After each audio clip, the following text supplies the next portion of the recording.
Alright, hi everyone. Boy, do I have a lot to show you today because I've been very busy over the weekend. First of all, bygen has new updates. We're on 9.1 now. I'm going to show you all the new features and cool stuff you can play with. And then also the Generators Lab, the first paid pack for bygen, is now available. So basically we're just going to take a look at all the different stuff you can do with geometry nodes by taking a look at the different features, these demos, and everything I've been experimenting with. So grab a drink, strap in, and here we go. Version 9.1 of the bygen add-on comes with a bunch of new features, including new presets. So let's take a look at some of them. If I have my object here, a lovely subdivided cube, I'm going to go into the parametric section. If I click on this thumbnail, you'll see there's a new mode in here called Face Ripper. It sounds a bit painful. Let's apply our subdivision modifier and then apply the effect to our object. And look, it's basically ripping the object apart. If we change the seed value, it's going to change the progression of the effect over the surface. But if you want to add more detail to this, there's a subdivision surface modifier which was also added, disabled by default. And if we enable that, then you can see that the areas where it's being torn apart also have this interesting distortion going on. So as well as just being able to get some weird, cool effects, this would also be useful for stuff like metallic surfaces breaking apart as something comes through them. Maybe I'll demonstrate that with this material here. Now, of course, all of these effects are fully customizable within the geometry nodes editor, and for this effect we have to thank Slink. So Slink_HD on Instagram. He's been very helpful in testing the add-on and helping to create new content. Now, putting that aside, a new category of effects has been added to the add-on called Structural. This was the last major set of functionality that needed to be added to the add-on. There are only 3 presets in here at the moment, more will be coming in the future. Most of the effort for this section was just getting it up and running. So with the Structural section, it's basically about creating something from nothing. What I would recommend is that when you're experimenting with these effects, make sure to use the import template button so you can see what they should look like once they've been imported. You can of course also apply these effects to the selected object. So for example, let's take a look at the wire bundle object. If we import this template, you'll see a bundle of wires has been imported in. But the cool thing about this is that it's parametric, and this is not an object just by itself. If we go into the solid view, take a look at the edit mode and then edge, we'll see that it's just basically a plane with one extruded face coming from it. And if we modify this, then the wires are going to adapt. The other cool thing about this is that the wires are kind of reactive to the shape of the mesh, so you can get all these weird kind of internal wiring effects. So an interesting use case for this would be if you needed a bundle of wires running along the floor, or if you needed details behind some sci-fi grating, this would be a cool use case for that. It's also imported in a collection called Wire Bundle, which has the details which are distributed along the cables. Like I said as well, these effects can be applied to a pre-existing object, so if you had a plane selected, you could then apply the effect to that, and then it will be generated on top. So as well as the Wire Bundle, there's also the Wire Overhang effect, and if we import the template for that, you can see it's quite similar, but instead we have these different port objects on top, and the wires are coming between those. Again, there's a collection in the outliner for replacing those objects as well. So just to demonstrate, I can move this around and the overhangs are going to adapt to the shape. And for those effects, we have Erindale to thank for the method. So another contribution from Slink is this crystal growth effect. So if you want to know how to do proximity growth effects, then if we import this template, you can see this here. If I move around our central object, we have these crystalline objects which grow and shrink in response to the proximity of our control object to other meshes in the scene. Inside of the geometry nodes here, we've also made sure to add a Boolean option in case you didn't want to generate crystals and you instead wanted to use collection objects. So if you tick that Boolean, you'll see that they're replaced by objects instead. So in the outliner, we have 2 collections. We have seed growth crystals. These are all the objects which are placed on the surface. And we have seed growth grow on these. So every object that you want the effect to grow on, you can put in that collection. So for example, if I make a cone here, I'm going to put it over here so it's intersecting with the control object. I'm going to now put the cone in the grow on these, and now our objects are going to grow on top of the cone, if that makes sense. So again, I can disable the Boolean for the collections, so we can use mathematically generated shapes instead. Another important value to keep in mind is the scale value in the geometry nodes tree, which uniformly scales the proximity of our control object. There's also a material on there which you can replace with whatever you like, so I thought this was a cool effect in case you wanted a starting point for doing all kinds of procedural growth. So another cool effect contributed by Slink, and also enabled by the fact that Erindale has provided us with a distribute points in volume node. Thank you so much. I've been waiting for that. Is this cool new effect under the volume effects called Wire Volume. So if I make a shape, I'm going to do a Suzanne head, of course. It's always Suzanne. Let's do a subdivision surface level of 5. Apply that, and then apply our wire volume effect. What we're going to get is wires bundled inside the volume of where the original shape was. Now you might think, oh, that doesn't really look like Suzanne. That's because it's trying the best it can to fit wires within the shape, but we can of course modify the densities inside of the geometry nodes tree. So I've just increased the density of it to quite an extreme value. You wouldn't really do it this high, but you can basically see how it's trying to now take the shape of where Suzanne was. I'm going to move over to a cube so it's a bit easier to visualize what's going on. So if we apply the effect to this cube, here we go. So inside of the geometry nodes, you can see the distribute points in volume, points to Bezier, and then all these different things for constructing the curves. We also have the different materials assigned to the cables as well. And then we have the basic values at the beginning here for controlling the seed, the resolution, the normal displacement, so how far out it comes from the volume space, and all stuff like that. On the distribute points in volume, you can control the density factor and the randomization, so we can make it much more uniform, so it's much more layered like this.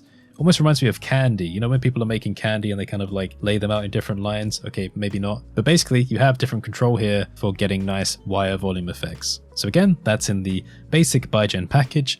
Available, free for everyone, so have fun with it. So yeah, all of these things I've just shown you are available for absolutely everyone if you download bygen 9.1 now. There are also some other things to keep in mind before I show you the exciting new Generators Lab pack. First of all, if we take a look at the effects, you might notice some differences with the names. So because bygen has increased in complexity, the variability of different effects in terms of the modifier stacks and geometry nodes trees has also increased. It means that these different categories of effects need to support different types of modifier stacks. So whereas all of these pre-existing effects imported collections of artistic content, which basically make up the effect. So this techno space effect, if I show you, if I make a cube, if we applied that, it gives us a really cool effect, but what it does is it imports a collection called Techno Space. Let's make it part of the objects collection. So basically it imports artistic content which the geometry nodes tree uses to build up the effect. But what if you want volume effects which don't use collections? Well, that wasn't really supported in 9.0, but it is now supported in 9.1, and the way we know that it's basically just a simple single geometry nodes effect is by the indication of the S in brackets. This S tells bygen that we don't need to do any fancy collection work to import content into the scene, it just means a simple or single effect. So okay, let's take a look at the Generators Lab pack. Now I will say this pack is a continuous project. By definition, it's experimental. It's the Generators Lab. Basically, I'm the generator, this is my lab. So if I set this up, I'll put my surface effects to Generators Lab, and I'll put the parametric to Generators Lab as well. Then we can see the content that's been imported. Now there are only surface and parametric effects in this pack, so I'm going to close the other panels because we don't need them. So I've just got these two open. I'm going to run you through each of these different effects and explain what they do and how you can use them to make some interesting artwork. So I'm kind of going to go through this backwards. Let's take a look at the Voxel pattern effect, because this is the one that you should be familiar with if you've been watching all of my recent videos. I did a video recently about the amazing potential of voxel systems in Blender using geometry nodes, and that's where the voxel pattern comes in. Okay, so I've hidden the effect so we can see what we're doing. If I have an object selected, I can apply the voxel pattern effect. What it's basically going to do is give us a setup for generating voxel effects in response to a texture object. Now by default, for performance consideration, the subdivision surface modifier is set to 0. That's because it would be kind of stupid importing it at a high value, so it means that we can increase this safely at our own pace. So if I put this to 5 and then press enter, you can see that we've now given it more geometry to work with so we can generate the voxel pattern. The only issue I see here is that it's doing it using the simple subdivision surface mode, which means that around the ears we can see where the polygons originally were. If I set this to Catmull Clark, it's going to smooth it around perfectly. Okay, so that's fine. Another thing I might want to do is take a copy of the Suzanne object that doesn't have the effect and then maybe give it the same subdivision level, so we have an object sitting underneath the voxels. Maybe I'll even scale it down slightly just to give us even more voxel space. There we go. Now, one thing about this pack is that because it's got this kind of unfinished element to it, I didn't really know exactly which parameters to make available to you through the modifier stack. One thing I would like to hear from you is feedback on what parameters you think should be available. Everything is already controllable within the geometry nodes tree. If you think something should be available in the modifier stack, then please let me know. So from the stack, and of course from the tree by extension, you can control which image is being used as the input for the voxel effect. So we can change this to pattern, and pattern is a much more claustrophobic effect, should we say. So what I'm going to do is give this a bit more subdivision and then also change the triplanar scale down to something like 0.5. This is because the image is much more packed than the cross one, which means there's less negative space. Because of that, it's a better idea to reduce the scale of the image so we get a nicer distribution over the surface of the mesh. If you weren't using a subdivision surface modifier, there is a pre-subdivision level here which you can use, which basically subdivides it inside of the geometry nodes tree, but you won't really get the Catmull Clark effect with that. There's also a quality multiplier to increase the quality of the voxels if you wanted to make them better. No, that will significantly increase the performance required to make the effect. But also, if you didn't want to use triplanar, you can go straight here inside of the node tree and replace it with, say, the scatter map node. And in this case, you can get all different weird effects. So let's play with the scale again with this. Here you go. So it's like a much more randomized version of the effect. You can use this for doing all kinds of intricate details around objects, but there is one really cool side effect of this, which I'm going to show you with the gilded effect. So maybe we'll make that the next one. Alright, so here we go.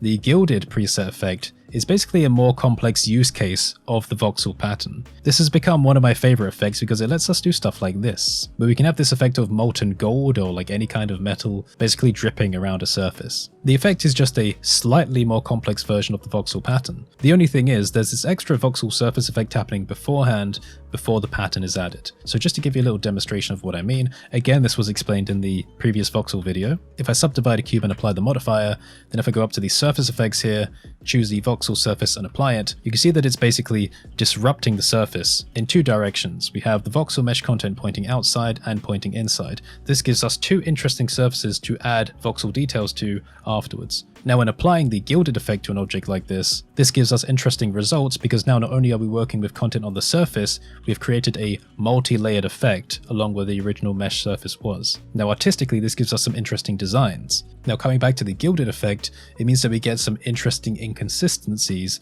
along the surface. So for example, if I didn't have that voxel surface effect, if I disabled it in the viewport here in the modifier stack, the effect would be much more flat, much more routine, and not as interesting. And you'll be able to see the harsh lines going on where the pattern is trying to be interpreted around the object. And if we turn it back on, then we get this interesting disruptive randomization. So let's keep these values in mind. Pattern 0, 2, gold, 1, and 0.1. I'm going to remove this effect from our second Suzanne head, and then I'm going to reapply it just to demonstrate how we set that up. So we're going to have two copies of the Suzanne head object here. If I apply the gilded, we see it applied to the object, but it's all large and stringy and not what we want. So we're going to go down to our last modifier here, put the scale down to 0.1. But you'll notice that even though we've got the scale down to what we want it to be, that mesh content at the top here is still hovering a bit above the surface for some reason. And that's because, like we demonstrated, that voxel surface effect is giving us a forward and a backwards mesh face alongside the mesh, which is a bit displaced from the original position. Now we can reduce that in the voxel surface modifier here by changing the voxel radius value to something down like 0.02. If we do that, those faces come much closer to the original mesh surface, and it means we get this effect of it wrapping around. Now you can play around with those values, reduce it as much as you like. Let's take a look at what 0.01 does. Okay, that's a much tighter fit now, but then we can see up here we have the polygons, making the voxel surface look a bit lower quality. So if I scroll all the way down, we have the quality multiplier. Let's turn that up to something like 3, and then we'll be able to see those polygons have been changed. There's more geometry content there, so the effect is higher quality. This material is set to gold.002. I'm going to set it back to gold.001. That's one I'd modified earlier, just to give it a bit of a stronger roughness. If I select that down here in my shader editor, you can see the values here. So that's like a kind of hack way to get this interesting molten gold gilded effect. Again, we can completely play around with the scales for the different texture effects. So if I change the scale to 0.2 for the triplanar, then we get something very different like that. We could also, again, change it to the scatter map node. Let me set that down to 0.2 before I plug it in, and then plug it in, and we get a much more messy, weird randomized effect, but we can actually more identifiably see the lines from the original pattern going around the object. So you might find this interesting in doing all kinds of cool, intricate, metallic, detailed designs around your artwork. I can imagine this being used for all kinds of like archaeological artifact designs and stuff like that.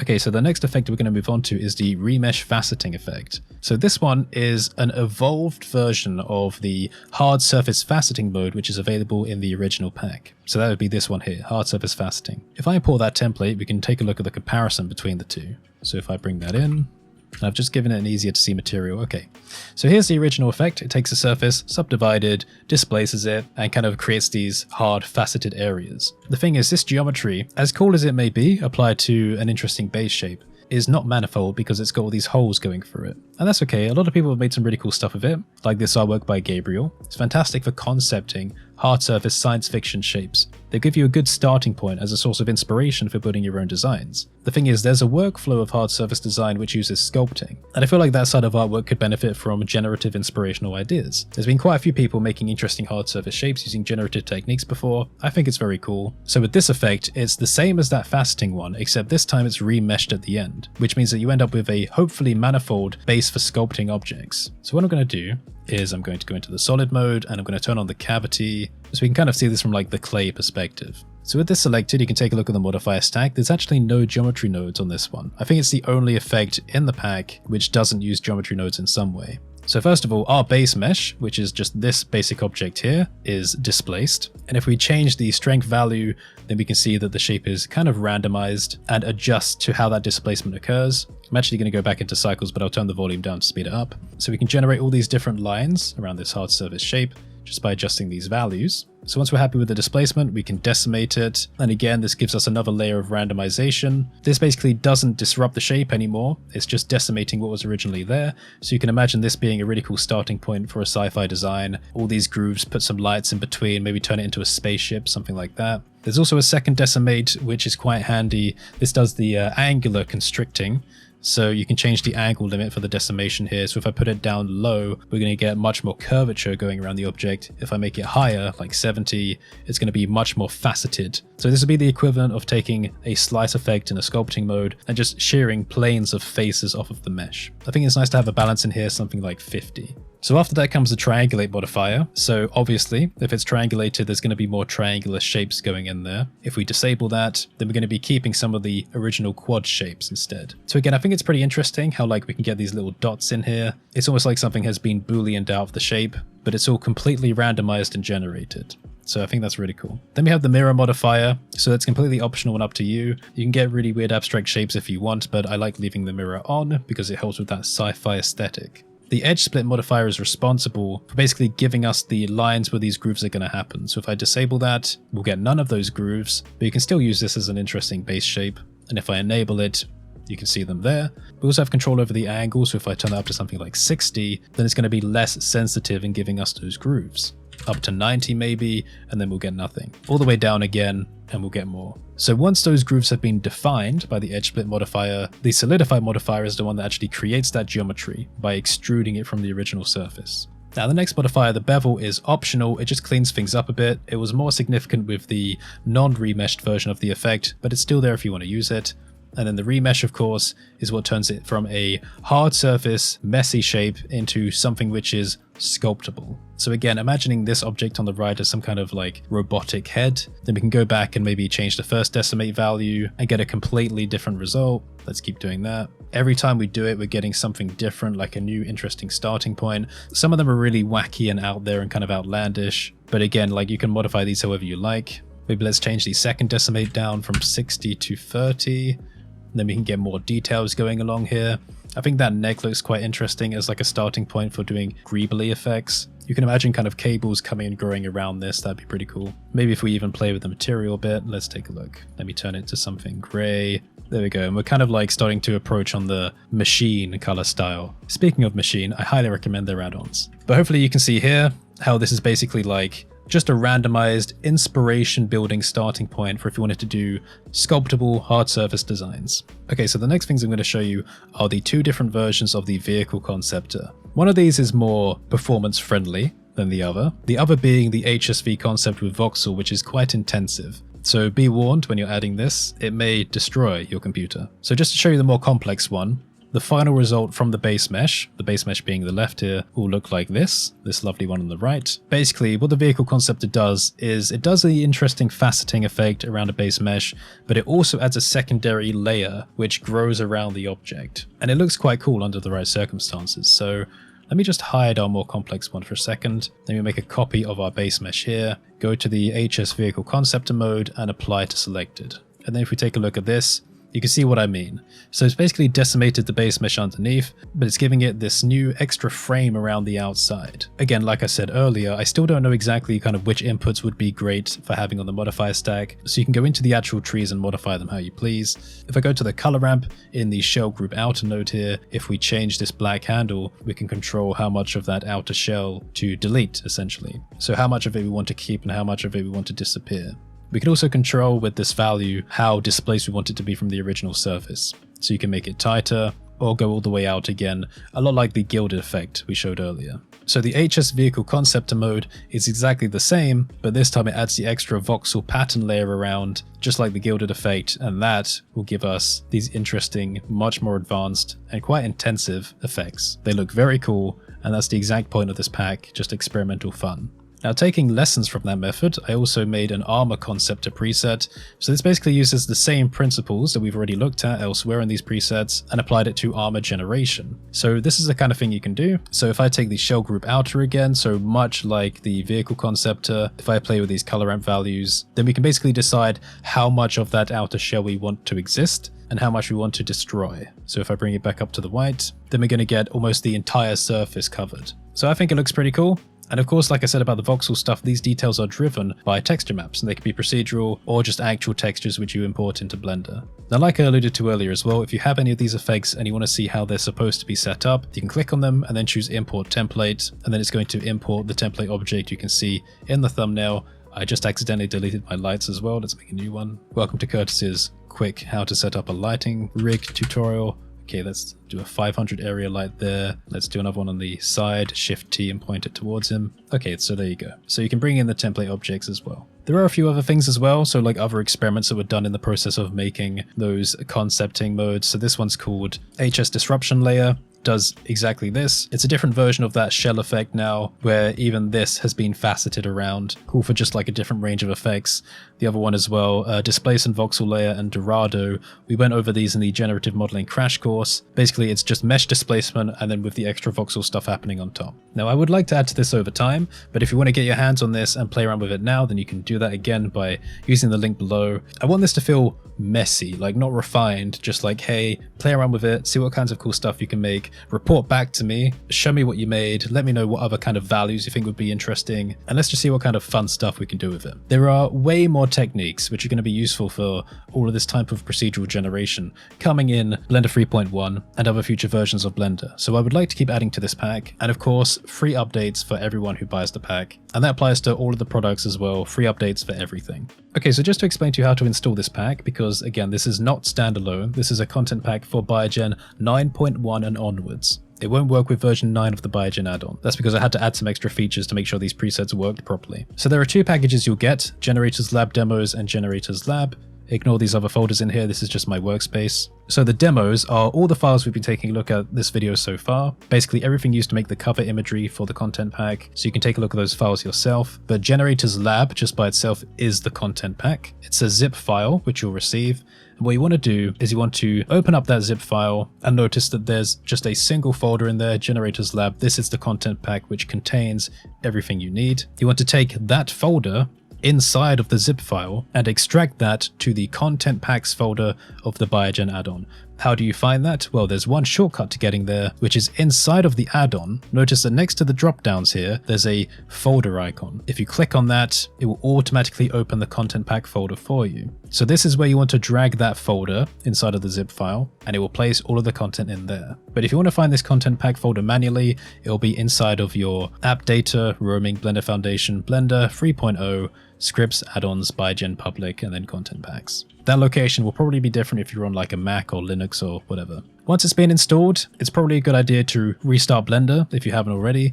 But the other thing that should work is if you press this refresh button, it's going to basically rescan the content pack directory for the content. The other thing I'll say is performance considerations. So I've set up these presets to try and find a balance between having something that should work on people's computers and that still looks good when it's applied. But I will almost certainly have missed the mark for most people. That's just how balancing works, because I've been balancing this for my computer. But here's the beautiful thing. If you think there are some presets which have too high values in terms of complexity, you can always go into the content pack yourself and update the values for your own preference. But there is also the possibility for me to make a separate, customized, low performance version of the content pack. I'm only going to do that if there's a demand for it, because that will take a bit of time to set up the values. But just let me know what you think. So thanks for watching everyone, hopefully you found this interesting. If you've made it this far, the emoji I want you to put in the comments this time is going to be a wrench or a hammer and wrench. Either of those is fine, some kind of tool, because I've been working away at the lab, trying to get this done. So yeah, thanks for watching everyone, hope you're doing well, stay safe, and I will see you next time.